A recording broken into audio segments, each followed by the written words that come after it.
Hello everybody and welcome to Sin City Living. My name is Jason. I'll be bringing you today's episode. Now I've been trying to get away from doing the intros, but I haven't had a whole lot of success with that. So I'm going to have to go back into doing that again, but I'm going to try and keep this as short as I possibly can. I apologize for how infrequently we've been posting videos the last few weeks. Been working a whole bunch of extra shifts, and then I went in and had eye surgery, so I've been recovering from that and still am. But hopefully within the next couple of weeks, we're going to get back to our usual routine of having a decent number of videos coming out for you guys, especially all those exclusive videos for our patrons. We're really trying to focus on giving you guys some awesome content. So for anybody that is interested in that, just go ahead and check the description of the video down below. And I've had quite a few questions, even though we've had this system in place for a little while, quite a few questions on how you can, how our fans can tip us or show appreciation to us, and you can buy us a cup of coffee.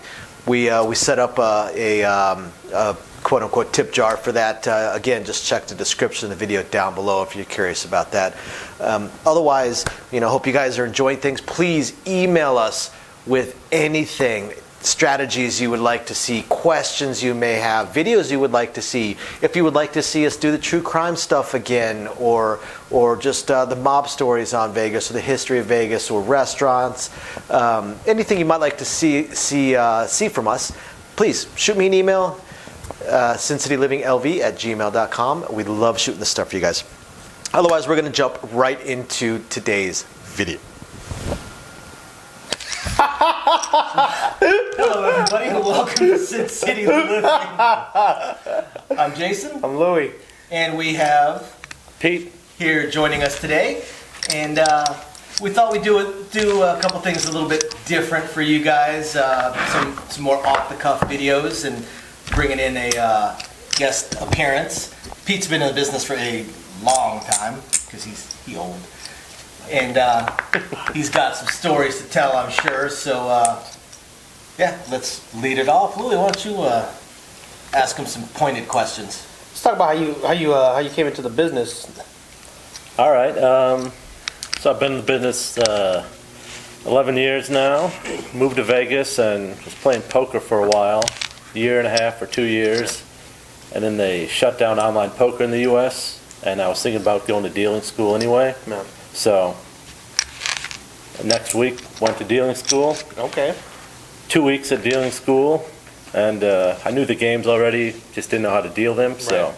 2 weeks there, and went to an audition up in North Vegas and got hired. So North Vegas, where'd you go? I was at the Lucky Club Casino off of Cheyenne there. Right off the 15. Right yeah. off the 15. Oh yeah. I thought I was in the shithole. I went to North Vegas, Yeah. crappy area. Yeah, this casino is. Yeah. I think they just got bought. It's going to be rebranded as It's gonna be a whole Latin casino. Latin Casino. Yeah, Oh, you'd fit But right in. they took out all the table games. they did. But still got like restaurant, dance floor, a bunch of slots and Bunch of stuff. slots. That sounds like fun. Yeah. What were the table limits? Or table minimum So back it then? was a $3 minimum dice table. I think they had $3 and $5 minimum blackjack tables. It didn't even have a roulette wheel. But yeah, so worked there for a few months, and a place like that, they're always talking about yeah, you hear gunshots, all that, but a place like that, it's like half burnt out dealers and then half break-in dealers who are always looking for, the next job. Right. So one of my buddies said Fitzgerald's, which is now the D, Yep. is hiring, and so after 2 months working at the Lucky Club, went down to the D and got hired there right away. You got in on some of that D. Got in. Got the D. Got in and thought that was like the best place ever compared to Lucky Club. Right. What were you making per day? First, the place I broke in at, we were averaging $27.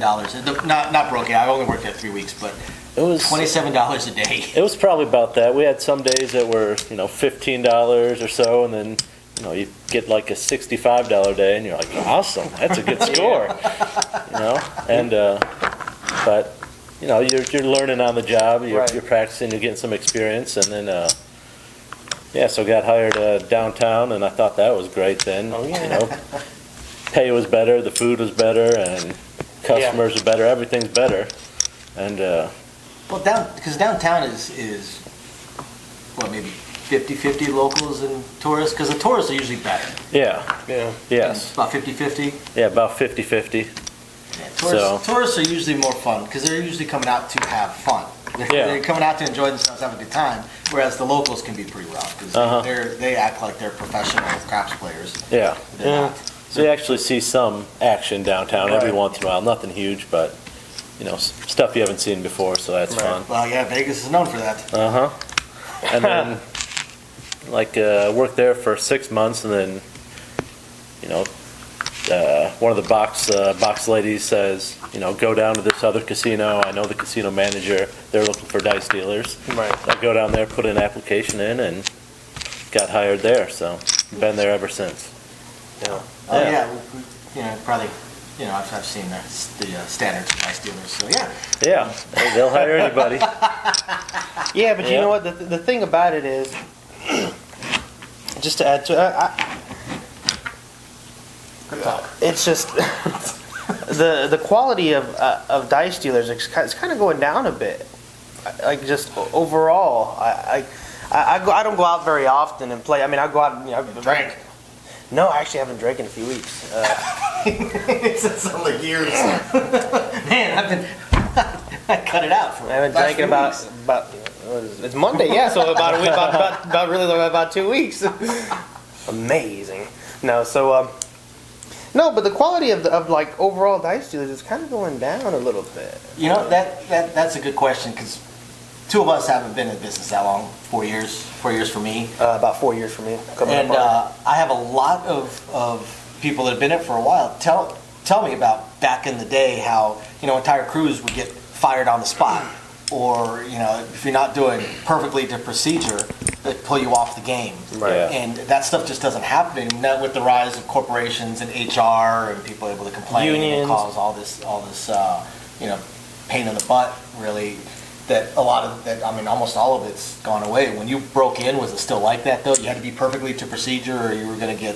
No, I don't think so. I mean, they wanted better procedure, but also like the longer you're in the business, the more mistakes you notice also. Right. So you're breaking in, like after 6 months, I thought I was the best dealer there, but And then you go in see some- reality, I'm sure I wasn't. Right. But and then after 5 years, you can figuring it out. Yeah, Yeah. you can spot a good dealer after watching them for 2 minutes. Their Right. procedures, their moves, their hands, Right. everything, and a lot of dealers are very lazy and not so good, and maybe don't pay attention. But Let me ask you this: when you first broke into the business, were you constantly practicing and playing with chips and all kinds of stuff?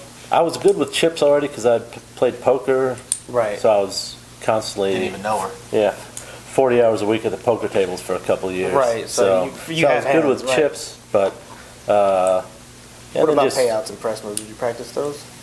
Yeah, that was one of the best parts about working downtown is a couple old school dealers there, burnt out, didn't like the customers too much, but they kind of enjoyed helping out younger breaking They like to dealers teach, and stuff. Right, yeah. share the knowledge kind of thing. Set Yeah. up a $12 6 and 8 and and show you the move if someone wants to go to 24 each and Right. also stuff like that. So they'd break out the practice checks right on the live table with if it went dead and Right. Yeah, we had practice. that at my first place too. So Yeah, that's when I was at the Suncoast. We had some people. Guy from the Horseshoe. He would on a dead game. He would if I did something, he didn't. He was a nice guy. He'd be like, he'd go on the base, he'd pull out the singles, and when you do it, just do it like this. I'm like, mind blown. I'm like, what? Like, I've never Yeah. seen that. yeah, teach you some procedures, some press moves, Yeah. and just how to kind of talk and interact. And Now, if somebody wanted to become a dealer, it's fairly popular for out here in Vegas. A lot of dealers, especially new dealers, are actually retirees. A lot of people will retire from their main job and go to dealing school. That way they get benefits, and it's an easy job. It really is an easy job. Right. And then other people, like I know some people that just from watching videos or just coming out to Vegas from time to time decided just to uproot wherever they were at drive out to Vegas, go to dealing school, just because they wanted to become dealers. Now, if somebody was gonna decided they wanted to become a dealer, what advice would you give them? I would say, take it seriously and then go to a dealing school. Dealing school teach you procedure and get you in the door at a break-in place where you can get a job. Once you have a job, it's pretty easy to get an audition, at a lot of different places. If you want to work, at an MGM property, at a Caesars property, just get in the door somewhere and work your way up. Or, yeah, go to dealing school, learn the procedures, and after that, it's pretty simple. I would say this: it's entirely up to you. We see so many people that come out of dealing school, and like you said, everybody. Once we hit about the 6-month mark of dealing, we think we're God's gift. Yeah, we think we're the greatest dealers ever, because we learned a few press moves and we learned how the players specific to our property play. So now we think we're the greatest because we can do that.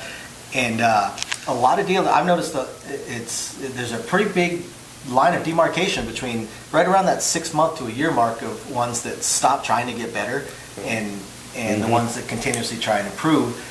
And that's why you end up seeing dealers that are 10, 15-year veterans at a break-in casino making $50 a day even after 15 years, because they stop trying.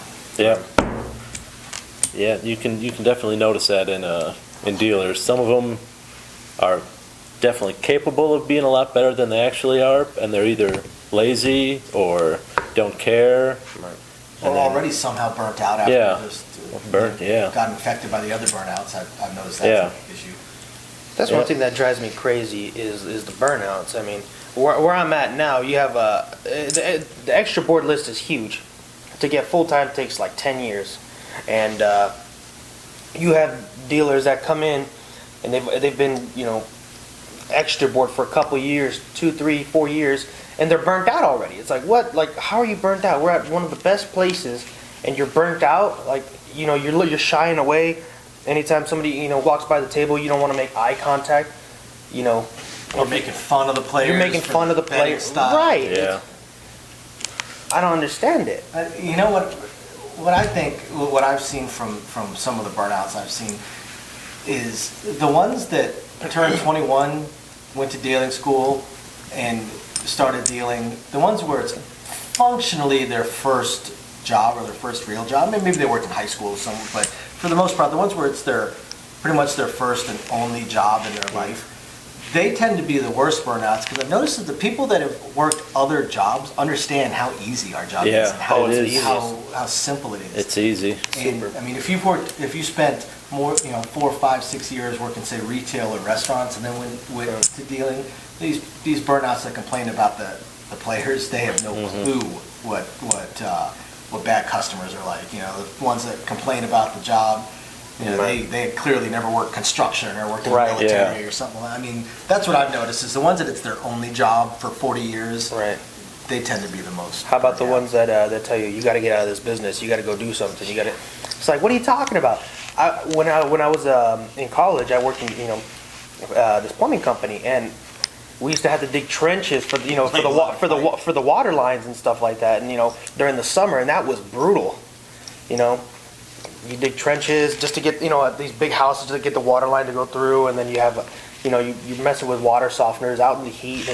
That sounds like fun. That sounds like that's a real job. It's brutal. It's brutal. You go underneath these tight little spaces underneath sinks. You get cuts on your hands from these tight little spaces. It's horrible. It's about to start crying, I think. Oh, yeah. Jesus. No, but I mean, compared to dealing, dealing it's a breeze. I get to meet people from all over. I get to talk to people, get to know people. And if the game goes dead, I can talk. Especially on a crap game, I can just talk to somebody. You know what I mean? Yeah, we're paid 8 hours. We work 6. And people that have worked in other industries, like say I'll use restaurants, because I spent over 20 years in restaurants. The aside from the customers, one of the most annoying things with that job was having to set up everything and then having to clean it for an hour at the end of your shift and side work and all that. With dealing, we don't do anything. We come in, go onto the table, throw some cards, throw some chips, go on break every hour. Yeah, got free food, home. Got air conditioning. And I'd also, Pretty all easy. these people that say, oh, you got to get out of this business. I would challenge people to name another business that you can go to a trade school for 1 to 2 months for $500 or less, Right. and almost immediately walk into a job where you're making, okay, break-in place, you're making, 20-something thousand a year, but within a few months you can get to a tier 2 casino where you're making 30 to 40-something thousand a year, Right. and within your first year, if you keep practicing, you can be somewhere where you're making over 50,000 a year.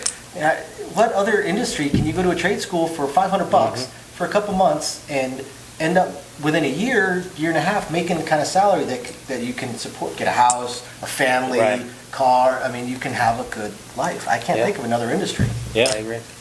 I mean, And- I really can't.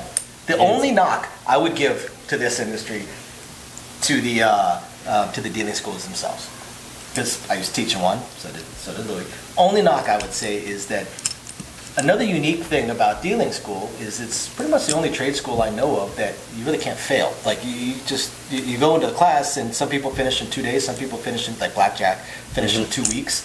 Some people spend 3 months because they're just not getting it.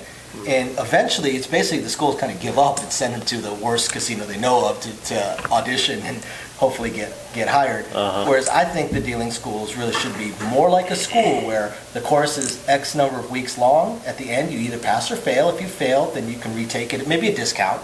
But I think that should be pass-fail for the games. I mean, I think there Yeah. should be a standard, and you either meet the standard or you don't. I see that with craps. I knew students that were in the craps class for 6 months. And at the end of that 6 months, their skill level was around the skill level of my average 4th-week student. But I wasn't allowed to fail them. That's tough. Yeah, I mean, not everyone's, Not meant to be a everyone's dice dealer. Right. So, Well, yeah. I'm gonna have to agree with Pete on that.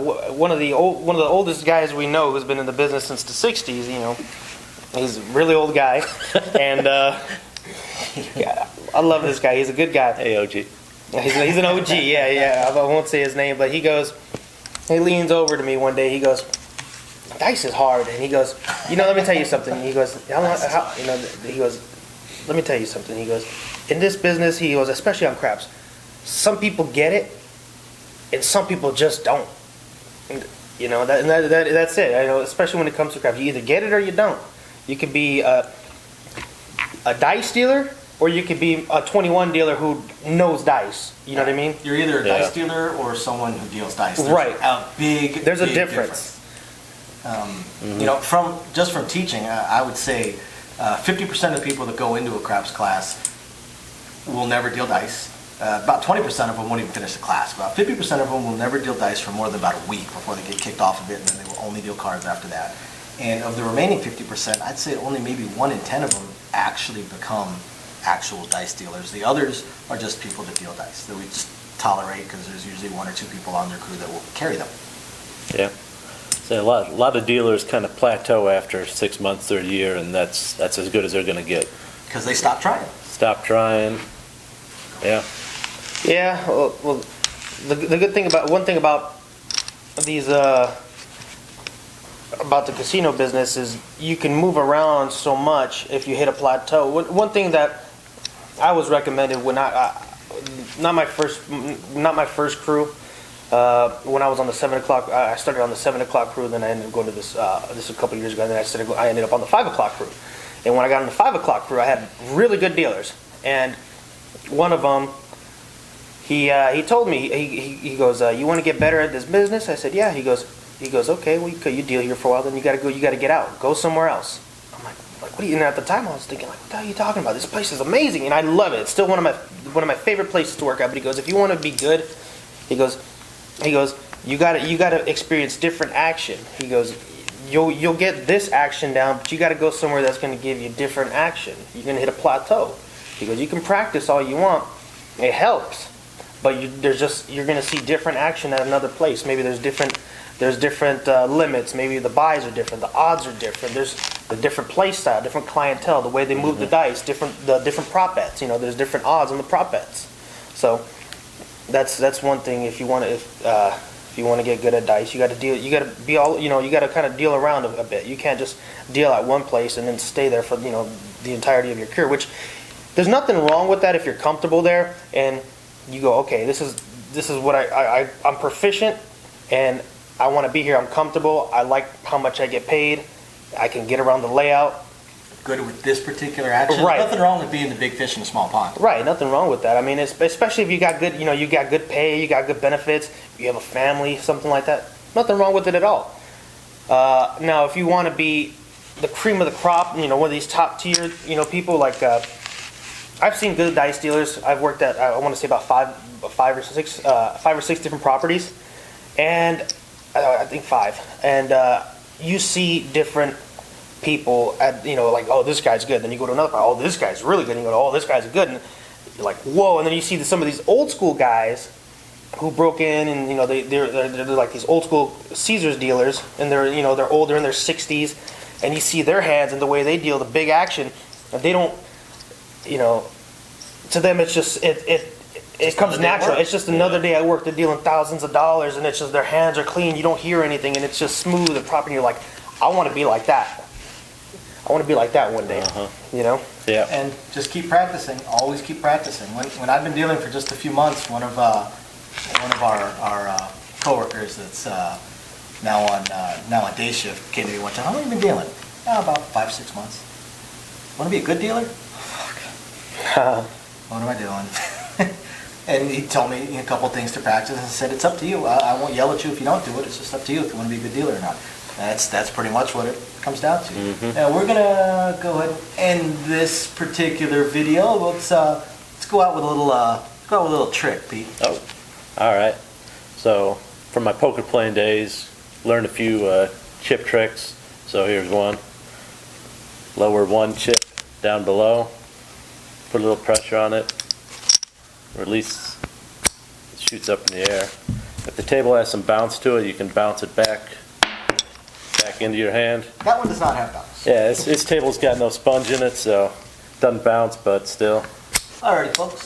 So thank you everybody for watching. We hope you find it interesting, illuminating, enlightening, or at least just plain fun. Yeah. We will catch you guys next time.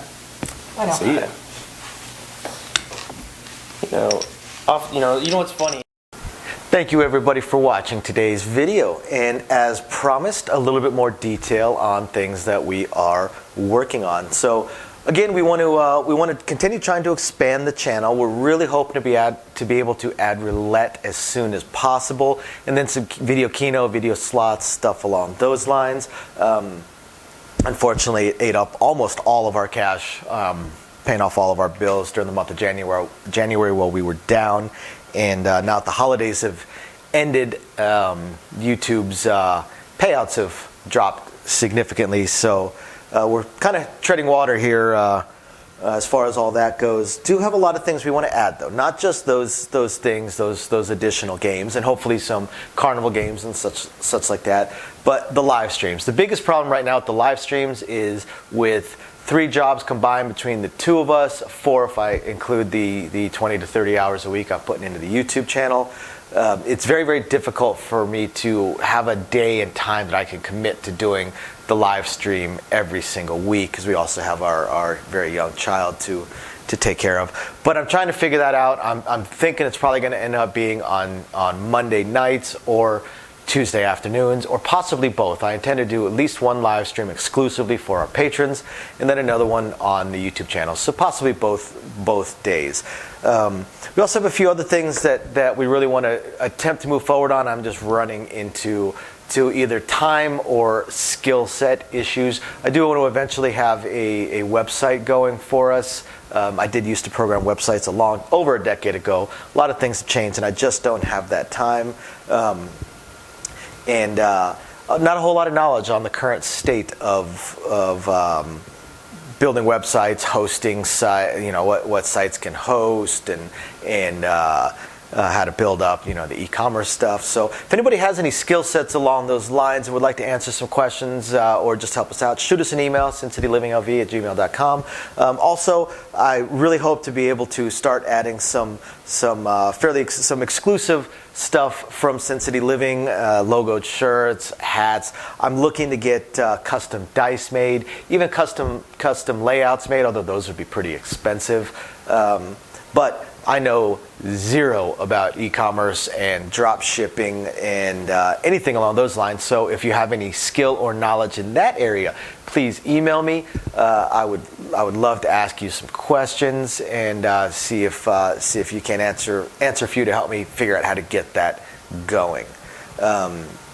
Same thing with designing our logos. You know, I had some logos designed, very, very small logos, unfortunately, not big enough to blow up to put on T-shirts and stuff like that. And again, I know I know nothing about logo design, graphic design, any kind of websites that could do it. I literally know nothing. So if you have any skill or knowledge in that area also, please email me, and you're willing to answer some questions, please email me and let me know. I'll admit I don't even know where to start as far as asking some questions, but I'm sure I'll ask a few and that'll trigger a few more, so on and so forth. So yeah, there's that, and of course we do hope to continue to improve our AV setup, but I am an AV moron, so also right there, if you have any skill sets or knowledge in that area, please email me, and are willing to answer some questions. Please email me and let me know. We would love to help. Otherwise, again, thank you everybody for watching, and we're very excited to continue bringing you our videos. Bye now.